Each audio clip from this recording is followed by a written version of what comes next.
It's quite an honor and privilege to be here, and quite an honor to honor Paul. Dr. Ballerman described a great way of actually doing this honorable lectures or series of lectures. And in part, I think your perfect phrase was the idea that bringing together some of the people who Dr. Armstrong has in part mentored and in part inspired over the years. Between Dr. Armstrong, perhaps Dr. Califf, no two individuals have had more impact on me and sometimes more daunting challenges put before them than these two individuals. It's not every day that you get comments like, reinvent yourself and think about where you're going every day. Most of us are just trying to get through the day, and Rob is thinking about how he can change the world every day. The other thing that I don't learn is how often I fail to sort of pick up on all the great lessons that these individuals have bestowed upon me. The first and foremost rule that I never learned is never follow Dr. Califf in a lecture. But in part, the ordering was actually not a bad one. Here's my industry relations, in that it gave me an opportunity to think about sort of laying the 30,000-foot roadmap to where we have to go.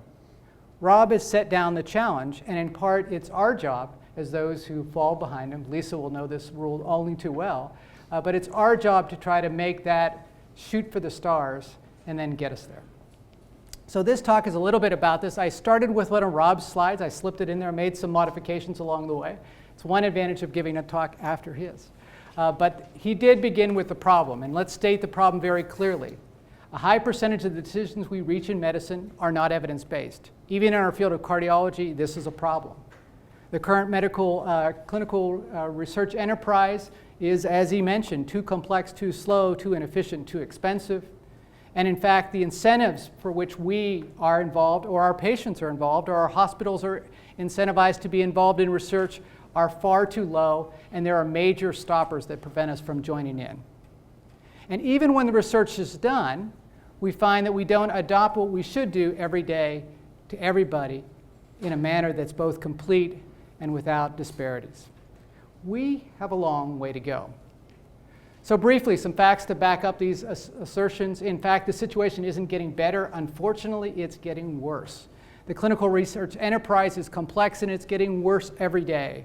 Some studies that were done out of Tufts University show that, in fact, the complexity of the protocols being done, the number of modifications to these protocols, the questions being answered, we are going far away from Paul's 3-page to multiple pages on everything that we do. And that, in fact, is driving up the cost of clinical research in the wrong direction, not right.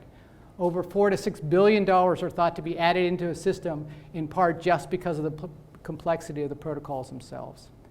As a result of that, the patients we enroll in studies is abysmal relative to those potentially eligible. A study we did looking at the ACTION registry in the US, looking at patients with myocardial infarction, and then trying to find out which ones would have been potentially eligible. And as you can see here, 66% or so might have qualified for one of the trials that was going on during this time period. Of that, 3% enrolled. Not exactly a wonderful record of, or all the other way of looking at this. There is remarkable degrees of opportunity, as I keep telling my kids, to get better tomorrow. And then of the patients we enroll in studies, do they match what we actually see as clinicians in routine clinical practice? Absolutely not. Again, we pride ourselves in cardiovascular disease, and in fact, these were studies we conducted as part of the DCRI. But we looked at acute coronary syndrome trials, found that on average, over 5 years younger enrolled in trials, much less comorbidity, much less complexity than we see in the routine clinical practice. And then, in fact, Rob has got to set out laws that are going to explain how we might use these drugs safely and effectively in our patients. But yet, if we don't start by studying the patients we're going to representatively see in our clinics, got a problem. And we spend a lot of money on this. Just one slide showing, and in fact, our colleagues in industry do invest millions, if not billions of dollars in research and development. And yet the productivity of that, if you look at the total numbers of studies coming out, has been less than stellar and getting worse. If we look at the time frame for which it takes, Rob mentioned there's tons of molecules out there that could be developed, but very few of those ultimately are developed, and the time in which it takes to develop one of those and get it actually onto market is, as mentioned before, over 15 years. And in fact, at the cost of more than $1 billion, or now $6.6 billion, it's estimated, per drug that reaches market. We can do better. So what does that drive the market to do? Well, in fact, if you're an investor, where do you put your money into? Will you put it into cardiovascular disease or prevention? Well, probably not, because the ability to recoup that investment is challenged. So the only places you can throw it into are places where you can charge incredible amounts of money, and we're seeing this in cancer right now. It's good that there's investment here, but it's not so good for our patients that we're going to be charging so much that it's going to potentially break the system and in fact break personal individual lives of trying to treat these expensive disorders. We can do better. Finally, just as one more slide to give you an idea of even when we have simple, easy, effective, and even cheap medications, the degree to which we use those consistently is far from ideal. One of the earlier studies I did in my time at Duke was a thing called the Crusade Registry. It looked at over 400 hospitals in the US. We looked at simple therapies that were indicated in the guidelines, strong evidence behind each of these. And across the institutions in the US, we found that even the leading centers, those in the yellow bars, didn't consistently use these medicines in patients that were eligible. If you take the red bars, those are the lagging bottom quartile institutions. There's now a 15 to 20, even 30% delta between leading and lagging. What was more frightening is when we looked at actually the hospitals that were the most consistent users of guideline-based evidence versus the least. 40% differential in mortality between the best quartile and the bottom quartile. And again, if you could use or find a drug that had a 40% delta in mortality for myocardial infarction patients, how much would that drug be worth? Yet in this case, it was just using the medicines that we consistently have on market already, consistently in our patients, 40% mortality reduction. So our adoption system is incomplete, and it matters remarkably to patients' lives. But this talk is not describing the problems that we have in American or even North American medicine. It's supposed to be about the idea of how can we make it better in the future? How can we harness the power of data?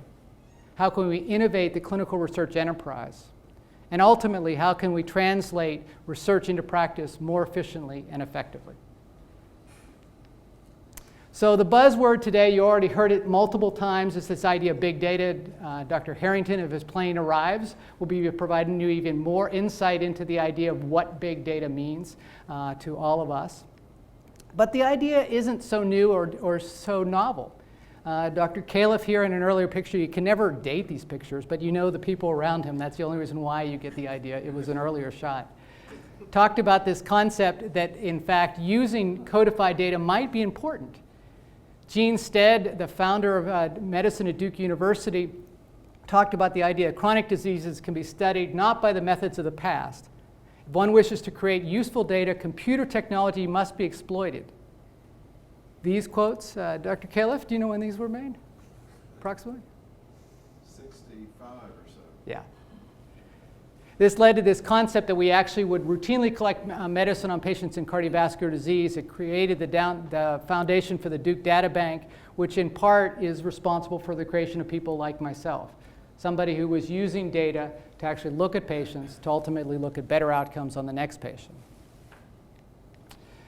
Rob was a little visionary in his time, but now let's see how visionary and how wrong his time zones were. So this is Rob's earlier views on the idea of using computers in medicine. Soon, I emphasize soon, doctors and patients will gain careful collected data from computerized clinical evidence, predictors that will be flourishing by the 1980s. Many of you in this audience might not have even been born in the 1980s. In the future, data banks will provide a reference library for each patient with chronic disease. Now again, listen to these words as I go through the rest of this talk. This is 30 years ago. So it's both amazing that he could see the future that far in advance, or frightening that it's taken us 30 years to get from there to where we are today. But the value of aggregated information even goes further back than that. You can go back to the time of when you chose your doctor. You chose the guy with gray hair. Rob, you're looking better these days. The reason you did that, the reason you chose people with a few extra gray hairs was the idea that they had experience. And in part, that meant they had more aggregated information on their patient populations. You chose the biggest centers because, again, the Hopkins, the Cleveland Clinic's, Mayo, they had seen more. And in fact, that gave them more knowledge. Epidemiologic cohorts came around, then national registries, and as we'll see, we're now on the precipice by which we might have EHRs collecting on all patients routinely in clinical care. In the US, this has taken off in cardiovascular disease, and in part I've enjoyed watching this sort of maturate during my career. In fact, the Society of Thoracic Surgeons, the ACC, the AHA have expanded a series of these disease-based and procedure-based registries that really have been remarkable, the degree to which we've been able to aggregate information. And we'll show a little bit later that it's actually now being tapped into to make the world slightly a better place. It took more, though, than just cross-sectional information on that hospitalization. That was helpful to sort of to be descriptive. But the moment you wanted to look at longitudinal outcomes, you had to tie that information to other information systems. We tied it to claims-based information as our first linkage, allowing us to look at not only how a patient did in their hospital stay or when a procedure was done, but how they did long-term. If you hook it on to biological information, you have now the ability to looking at translational discovery. Does this biomarker in this disease state make a difference in a long-term outcome, predictive medicine? If you start to tie it into what drugs or devices they get, at least in an observational manner, you can start to get at comparative effectiveness or comparative safety studies.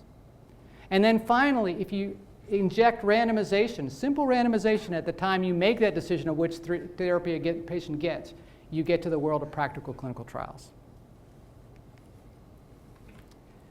So when we move it from registries, which were standalone silos that people had to put more and more information in, they were great. But the answer was, how many of these registries could we create before we overwhelmed a cardiovascular department or a department of medicine overall? There's just so much time that you can have duplicate information that you already entered into a patient's medical record that now you transcribe or remove and move into some other database. A much far superior world would be as if we used the EHR itself, what you had to collect for that clinical care of that patient, and used it also as a repository for the clinical research that goes into it. If we think about it, this potentially could be a utopia, right? You have demographics, diagnosis, procedures, medications, you go through it. We have it. There's tons of potential uses of an EHR in theory to speed up clinical trials. We could remarkably increase the size of studies and allow us to answer the questions more definitively. I was struck by the earlier STREAM study where you have an absolute difference of 2% in mortality, but we can't tell, in part because the size was just that limited, whether or not that was significant or not. Now, from a patient's perspective, that might absolutely be if it's real, but we don't have the precision in a study that was unfortunately not able to be powered large enough. Do we have the right endpoints? We now challenge ourselves to how we would collect those endpoints. If we had a much richer database, both acutely and longitudinally, then we could enrich what we were collecting, ultimately looking at mortality, but also morbidity events, functional status, even patient-reported outcomes. Can we do the studies in a more real-world setting and avoid the issues that we talked about before? For sure. And ultimately, can we use that information to change practice back in our practices? We'll cover that in a bit. So if we look forward, one would have to believe that the EHR is the way forward. This should be our nirvana moment. But before we get there, there's just a few hurdles that we have to get past. So is the EHR the data fit in an EHR for the research that we want to do? And this is the challenges that we have of those who are now new pioneers into this new world. And in fact, we're finding while this new world has great opportunity, it's got a number of pitfalls. What data are in the EHR, how complete and accurate it is there standardization across the centers, and ultimately, are we able to aggregate it for multiple reasons? Some of them ethical, patient privacy issues. Some of them political. It's my data. I'm not going to share with anybody else. Some of them operational, as we'll get back to. It's just the challenge as data lives in multiple different systems. So very briefly, we are living in a world in which, at least in the US, there's been a remarkable, almost sea change in the degree to which EHRs have been adopted. If you look at the right side of this curve, incredibly rapid adoption of EHRs across this country. But if you look at what we consider an EHR, that varies remarkably as well. Most of the systems that we have are very simplistic in terms of data collected in manners that are in documents rather than individual data fields. the degree to which they have all the data that you would need as a researcher. So it may be there, but it's not as accessible in a manner that you'd want to get to. The short answer is the fact that in medicine, it's a complex data system. We love the complexity at which we describe an individual patient or their disease process and use a ton of words to describe that. But how do you actually pull out of this jumble of information the points that you need to understand and codify a given patient, how they were treated, and ultimately what their outcomes are?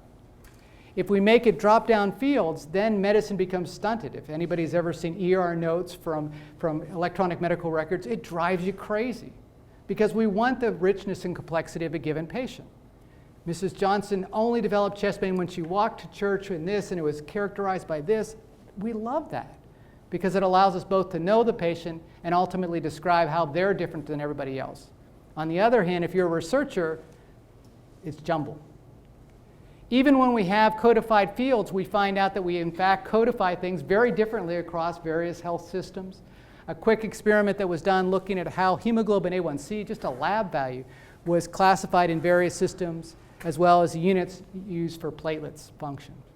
So all of this needs to be used by informaticians to try to get to some standard before you can actually aggregate across systems. So in fact, many, many challenges exist between the here and the there with regards to EHRs. They may be inaccurate or incomplete information. The EHRs do not tell the whole or complete story of the patient and where they got their care. And in fact, the final problem is patients move around. And how do you, in fact, get this data from all these systems and aggregate it together? So this is the challenge we actually look at now. There are data in clinic data, and I know now in Canada, Alberta has the same problem, primary care not necessarily linked to hospital care, which is not necessarily linked to everything else.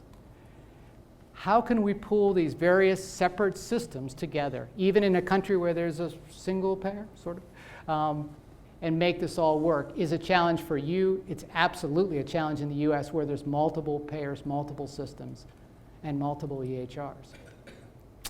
So we're working very hard. Informaticians are making remarkable progress in terms of developing ways in which this data can be mapped and ultimately put into a single database. There are models that are creating central repositories where all the information will be mapped and put into one database, or when political reasons prevent this, even distributed databases where the data is mapped to a single standard, but then queries can be put out in standard fashions into those systems. The answers are pulled back out, and then the data is reaggregated at least to get the single answer across the systems.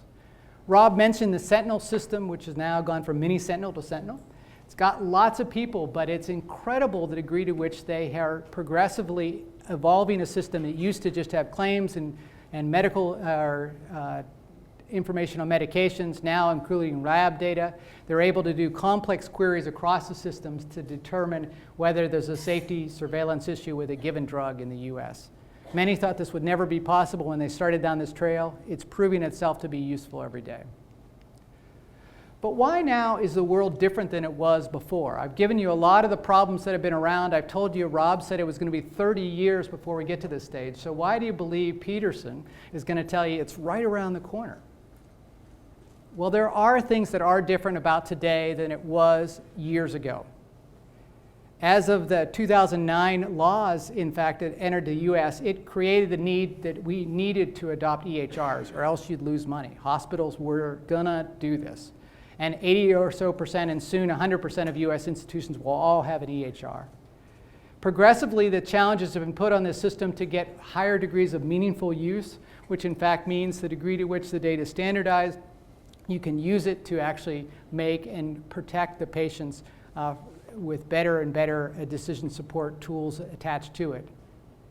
Data standards are being developed and in fact promoted in part by these laws, in part by private payers who are demanding the data come in a standardized fashion, and sponsors themselves are getting tired of this system where everybody codifies everything in a different fashion. So the standards are not only written, but maybe they'll have a little bit of positive and negative, or carrots and sticks, to drive them into practice. In part, the reimbursement system in the US is challenging us to, and Rob already mentioned this, aggregate together in ever progressively larger systems. Now you can argue whether that's good, bad, or indifferent, but these changes are happening remarkably fast. 80% or so of US cardiologists now work, in fact, somehow for health systems as opposed to individual private practitioners. Again, I'm not making judgments of whether it's good, bad, or indifferent, but the idea of once you get very large systems, then there becomes the ability now to aggregate millions of patients across the areas and then pull this data in for research purposes. And finally, research sponsors themselves are actually demanding that we change the model that we have. What we had in the past, traditional research, is no longer acceptable. I think Mike Lauer is one individual who's really driving this train hard. At NHLBI, he's been a remarkable force in terms of forcing Levi's into this concept of how we're going to do clinical trials. The idea of large and leverage, embedded, valuable, inexpensive, innovative, and sound science, or in other words, practical clinical trials. You cannot get an NIH large clinical trial funded unless it meets these criteria. And you've got to explain why it is what you're doing is both innovative and as inexpensive as possible, else you're not going to get funding from our US government. You could argue that's good, bad, or indifferent. But they're driving it also with regards to certain funding opportunities. This is just one example. Low-cost pragmatic trials, a U82 grant or H2 grant, came out that in fact challenged the system to what kind of trials can you do at a fraction of the cost that we ever did in the past. And some very innovative study designs have come out of these efforts. Right now we're in the process of, and on my laptop is hopefully going to be a grant from the CTSA network in the US that's looking at these recruitment innovation centers, I got that wrong, and trial innovation centers, RICs and TICs.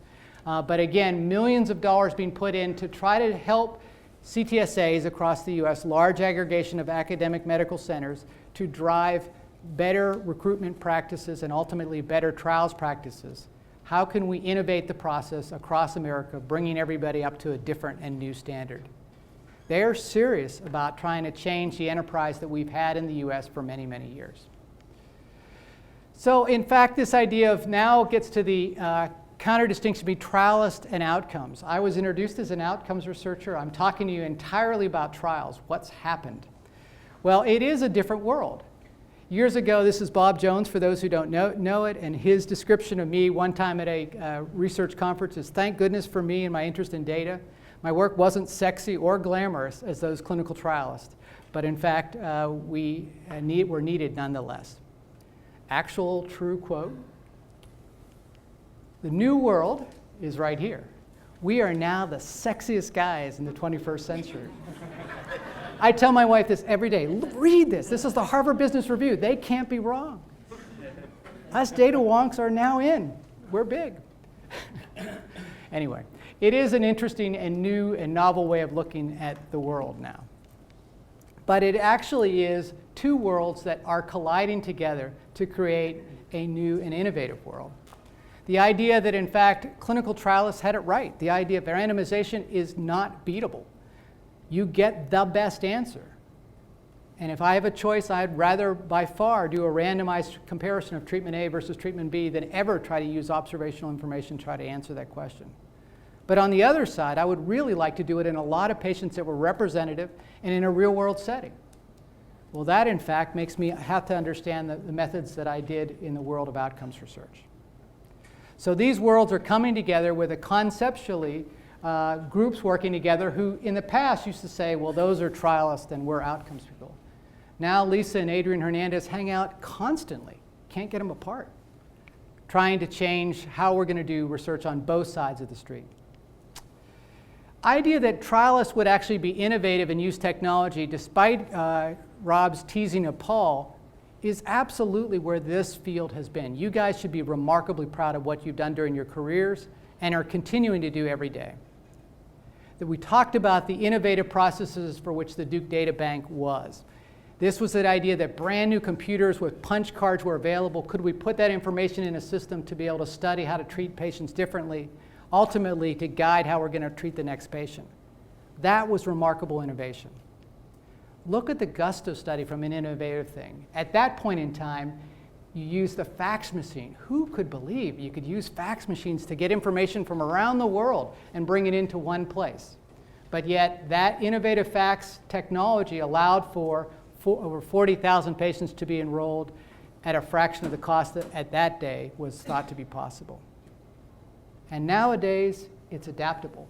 And we're going to cover this in just a few minutes, but adaptable is going to allow 20,000 patients to be enrolled using the EHR as its tool in its back end. So what can an EHR be used for within clinical research to try to change the process? Well, you can do better pre-study, understanding of if you put these patients in this study or write these criteria this way or this protocol, how many patients will actually be eligible? If you change those rules, what will happen?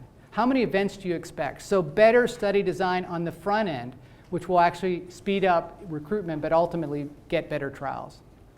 You can actually find the patients that you need to. You can get the data into those systems. A fair amount of that already is in there in a fashion that you could already just pull, entered one time in.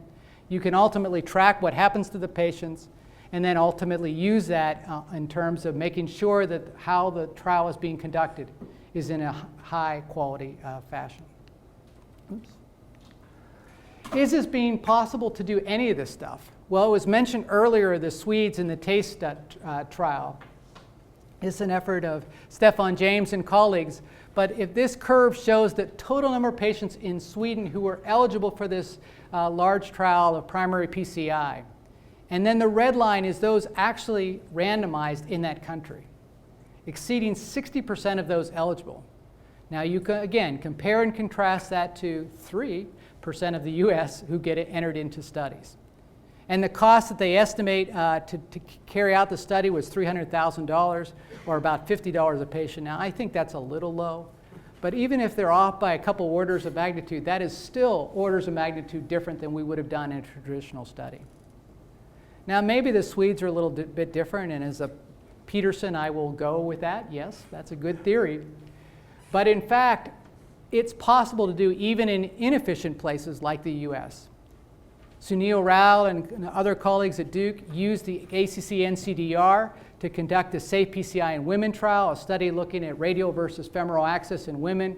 We used the NCDR database to, in fact, collect a bunch of the clinical data, simplifying the study collection and ultimately bringing down the cost and increasing the randomization and speed at which this trial was able to be completed.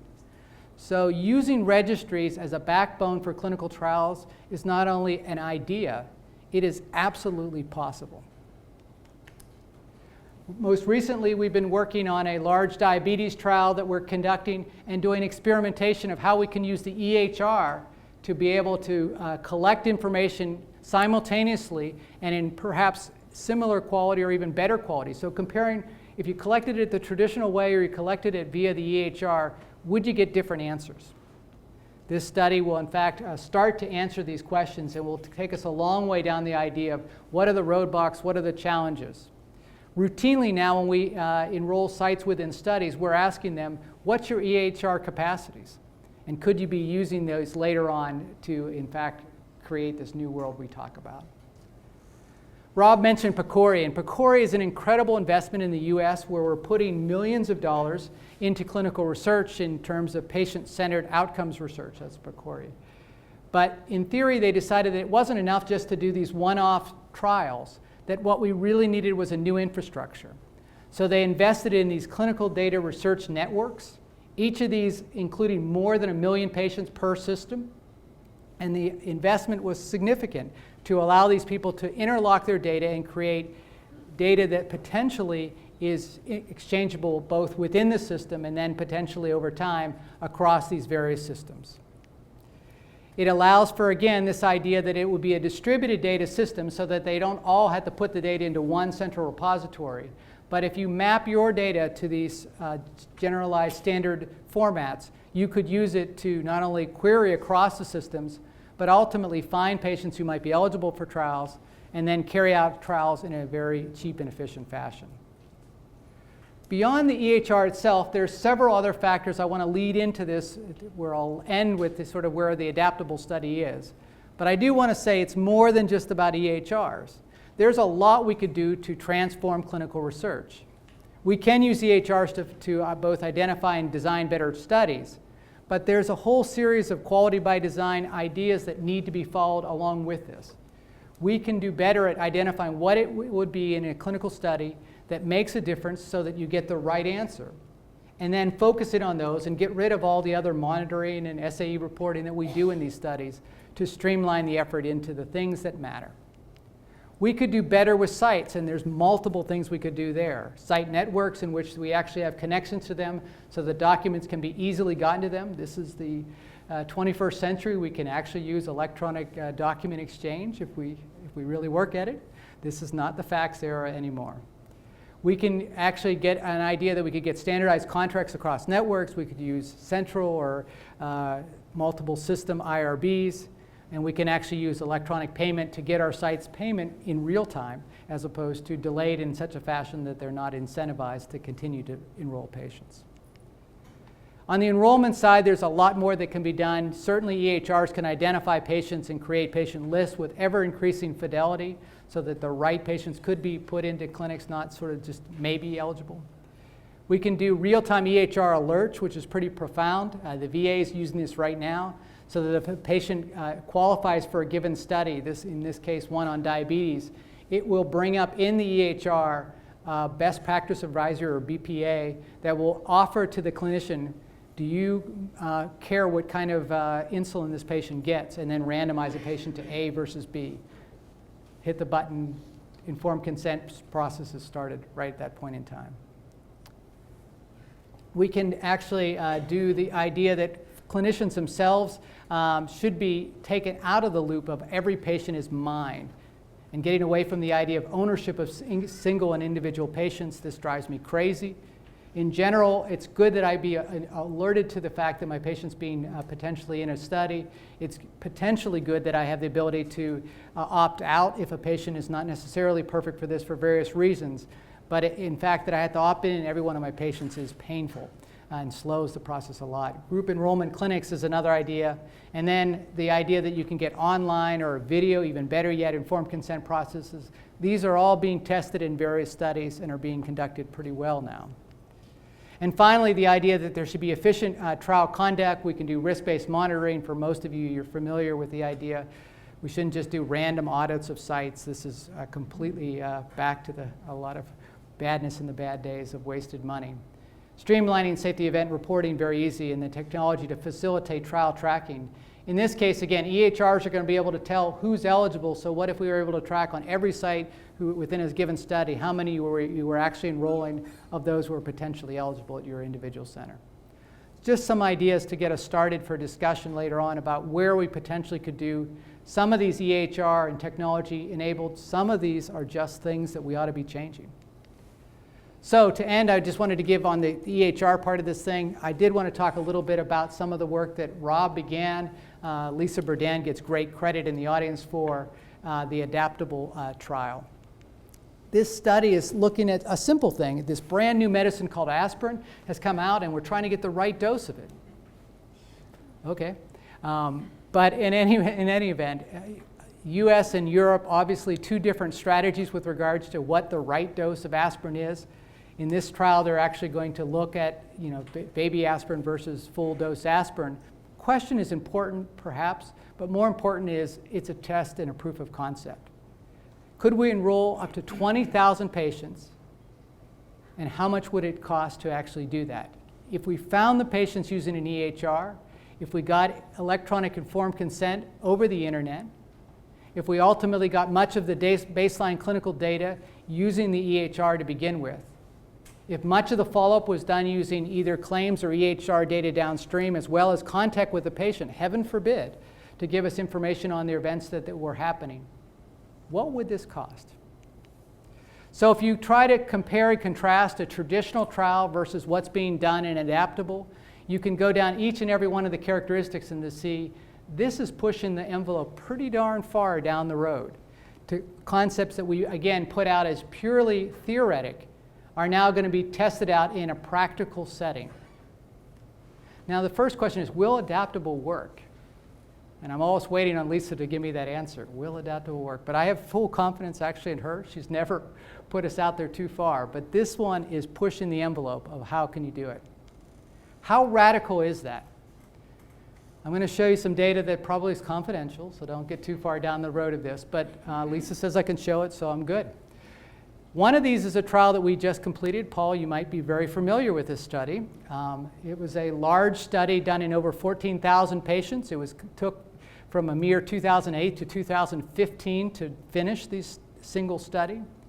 The total amount of money that was spent on that study, yes, that figure is right, almost $250 million. That's US dollars. If we try to compare and contrast that which is budgeted at least for adaptable, this is what we see. So you can go down through each and every one of the categories and characteristics and amounts that are being spent, but the bottom line is 17 million for 20,000 patients in a much shorter time frame. Now, if it costs 25 million, I'm in trouble at the DCRI because we're on the hook for this study. But it's profoundly different in terms of its scope and magnitude. This is a 10-fold or more reduction in the cost of what a study would go. This is disruptive. Many have argued that this will put us out of business, and perhaps it's right, but it's a good effort to go down a road that will actually change around the practice of medicine. And I actually think that as a disruptive force, that will be actually on the right side of the curve, if not the right side of history. Finally, Rob mentioned the concept of patients themselves being engaged in the research processes, and there's many examples I could have used here. Patients Like Me is just one group that's advocating for organizing patients and collecting data routinely on these patients. We participated with the FH Society in collecting data in a patient-based and patient-driven registry called Cascade. It's really interesting to watch how that process is going. Patients themselves are not only the ones who collect the data, but now they are the data themselves. They're their own EHRs with varying technologies allowing them to collect information every day, and patients themselves are buying this technology in part because they want to be more informed about how they're doing every day. And then finally, the research kit was an interesting concept where now the patient themselves can be the researcher. That you could, in fact, use research kit to design your own study, get informed consent via that process, and then send it to the Apple iStore. And in fact, anybody around the world could download your app and enter into this study. So now they don't have to wait for us. They can generate the research directly using technology. Now, that's a little scary to many of us who are under the traditional models, but this is just to say what technology has enabled us to do. We are living in a remarkably different world. Which brings me to my final topic, which is the idea that not only do we need to learn better, but we need to apply faster. And this concept of application of what we know into routine clinical practice has been a big part of my career. I can use multiple examples of showing where there's a deviation between what the guidelines tell us to do, this in heart failure, and what is actively being used. I had to pick on both sides of the coin here. If you look at the patients who died versus those who lived, you find obviously differential use of evidence-based therapies. You can correlate the number of therapies they get to better outcomes. We've done this 6 ways to Sunday, shocking, using good medicines, applying them routinely to those who should get it, results in better outcomes. We find, though, that in fact it's not fixed in time, and in fact we can use registries or EHR systems to drive better practice. Simple rules like giving feedback to docs, lo and behold, has impact. If we give hospitals knowledge of where they can improve, hospitals will improve. The Crusade registry we showed earlier, remarkable degrees of quality improvement during the history of that study. We can use these registries, though, not only to change practice, but we can also identify positive and negative deviance. If you think about this, every hospital provides 1,000 experiments, or 1,000 hospitals provides an individual experiment of how to deliver care. Some of these hospitals get it down and they got it right. St. Joe's got it going. But St. Mary's down the street, not so good. What if we could study St. Joe's and St. Mary's and find out what they're doing at St. Joe's that makes them deliver remarkably better care and get better outcomes? Well, in fact, registries allow us to do this same sort of activity every day. So as one example of that, the idea of giving TPA in earlier fashions to patients not only matter with myocardial infarction, but also to stroke patients. We studied what it was about the people who gave stroke care and TPA faster to their patients from the time they hit the door to the time they get the drug. We took those simple rules and then fed them back to institutions across the US. And this is the curve that we saw. So in fact, there's been a gradual improvement in the quality and the consistency of care given to these patients with stroke.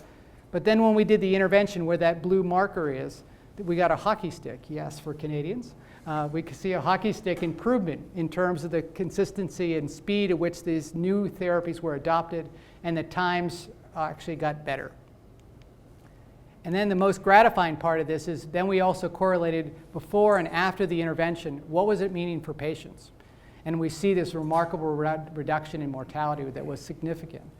Again, closing the loop between changing in process and changes in outcome. Does it always work? And the short answer is no. I'll give you one failure because you don't always want to get that it's just simple as just giving feedback and the world gets better. We looked at blood pressure control in my own clinic. And at Duke University, we found out that in fact up to 30% of patients did not consistently have their blood pressure controlled. Not a great number. It's actually above the national average in the US, so that's good. But we're Duke, we should be like way out there. There's high degree of variance among the physicians. It's got every marker we would say that we want to improve the quality and care that we give these patients. So we measured this. We gave feedback reports. Quarterly, I gave it to my docs. I expected to see this remarkable improvement in the consistency of blood pressure control, change in deviance. And this is the curves that we saw. First report, last report. There's a little change in delta, very limited change in delta. This failed miserably. And you can give a whole lot of reasons why that feedback report didn't work, but you can go through all the things. I didn't tie it to any positive financial incentives. I gave the report 3 months late and told you stunk 3 months ago. Not too helpful. So as we move forward, we're developing within the EHR systems ways in which we can give an alert as that patient is sitting in my office. So now if I try to change out and close out my record and I haven't treated blood pressure on a patient whose blood pressure is greater than 140/90, I get an alert that I have to answer why I haven't made a change in the medicines. Small thing, one click, I'm out of there. But in fact, it does remind me to think, did I miss the blood pressure on Mrs. Johnson today? Another one we're doing is on lipid control. There's new lipid guidelines. Now it can calculate in the background your 10-year risk score, and ultimately, are you eligible for lipids? If you are, there'll be a little thing that will allow you to actually choose a potential option for therapy for that patient right off of the EHR itself. Could EHRs actually be helpful rather than a pain in our tails? Perhaps. We'll see. VA is even using this even more sexy. If you get a stent now in the VA system, it follows this alert. It looks at the idea, did you get Plavix? It also tracks the patient. If they don't fill their medicine, there becomes an alert in the system that tells you, by the way, we got to call Mr. Jones because he's not filling his Plavix prescription. Now that is a smart system. And then finally, we can use it even on a broader set of patient populations to change. This could all be seen as, do we have a world that we're talking about for the rich and only for the involved people? And the short answer is perhaps not. We developed and worked with Microsoft and the American Heart Association a way that we might try to treat blood pressure in Durham County. And for those who don't know Durham County, there are rich in Durham County, yes. There are poor in Durham County, a lot of them. And the people whose blood pressures are not controlled are the poor in Durham County. It's shocking. Those individuals don't get into our clinics often enough. We had to figure out ways in which we could get to them in their home and their communities to actually get the blood pressures out and get treatment in. So in part, we did use technology, but we also used people. So we used community workers who would go into these settings. We set up kiosks in those areas where people could monitor their blood pressure. The information could download into a system, and then actually people could monitor that data, and pharmacists, and ultimately recommend changes in medications. Ultimately, the system was able to show, in an observational fashion at least, that blood pressure was able to be reduced on a whole in 1 year in that Durham County to a significant degree. Is it perfect yet? By far, no. But it in fact gives you some idea that this technology can reach across the digital divide and get to populations of our community that never before were able to be reached. So, the final experiment I will give you to the day, Paul, be ready for this one. Paul and Rob actually have been working for 50 years on a secret experiment. And I will tell you, did they get the placebo or did they get the active treatment? So I'll end on that note. Thank you very much.